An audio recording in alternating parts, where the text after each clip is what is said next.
Now to Dennis Campbell, editor-in-chief of UK Progressive Magazine, for our weekly Worldview with Dennis Campbell segment. Dennis, what's been the reaction, the British reaction, to both the Republican National Convention and what we've had so far of the Democratic National Convention? Well, it's very interesting. I did a segment on Monday morning for the BBC. It was about a 30-minute segment on one of their talk shows. And we talked about British perceptions of the elections. And the surprising thing is that there isn't the hanging on every word sort of fascination that we have in the United States, or those of us that are originally from the United States have. Again, like I said a couple of weeks ago, we were talking about the ideology that several of the commentators were mentioning.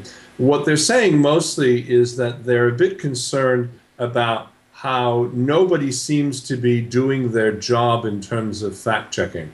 What they do see, particularly when it comes to blatant lies and things that can be easily fact-checked, they don't understand, particularly in the UK media, how that can be allowed to happen, how those blatant lies go out. We have a number of truth laws that are still on the books here, hate speech laws that are still on the books here, that, you know, some of the things that are said either by campaign surrogates or people involved in the campaign, they could be facing some jail time. And we've just had Can you imagine that? National people, you know, in court just this past yesterday and the day before on the phone hacking charges. So we do take those press crossing the line things a little bit more seriously than perhaps. Yeah, I mean, we'd have everybody in jail here, I think, if that was the case.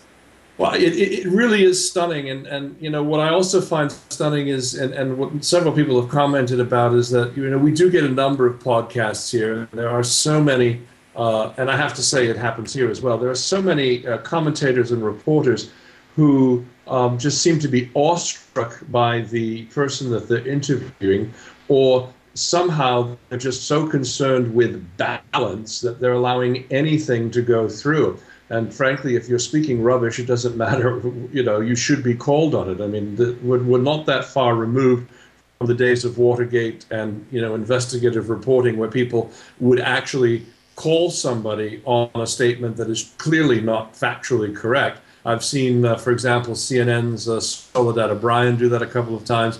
There are a few out there, but there's still a great reluctance to call a lie in the mainstream media in the United States, and people here can't seem to understand. I mean, if it's a blatant lie, as several of them have been, why are they not being called lies, and why is there no consequence for someone telling a lie?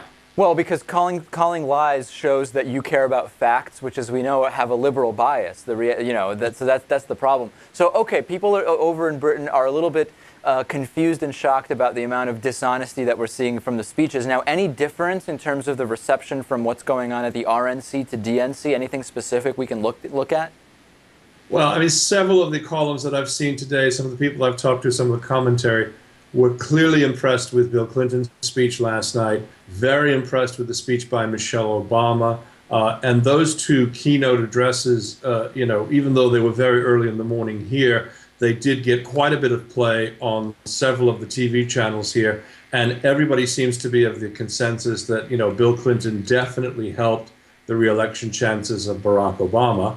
That's the, you know, both on the ground here, as well as agencies such as The Guardian and others that have a very robust crew of people already covering these elections there in the United States as well. Okay, and then I'm curious, how much media coverage is being given in advance of President Obama's kind of cap the convention off speech that's coming up tonight? Is that the type of thing that is being previewed there, or it'll be kind of covered after the fact? How much coverage is it getting?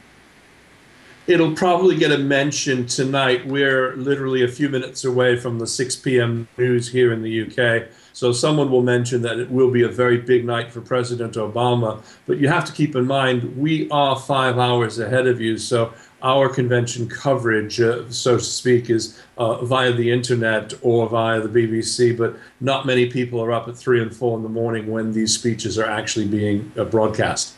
Understood. Okay, so we're going to see what happens with the Obama speech tonight. We will check back in with you Next week, we've been speaking with Denis Campbell, editor-in-chief of UK Progressive Magazine. Denis, tell us again about the new book. How is it doing? Doing very well. The interesting thing is that there are a number of people who find it a little bit disconcerting to be talking about somebody's religion. And the point I wanted to make to those that are contemplating looking at it is that, look, I'm also very concerned about speaking about someone's religion. It's called Magic Underwear in the Situation Room, and it talks about Mormonism. And I talk about it mostly from the perspective of, you know, you're basically taking a leader in a church hierarchy and putting that person in the highest secular position. So you have issues of separation of church and state.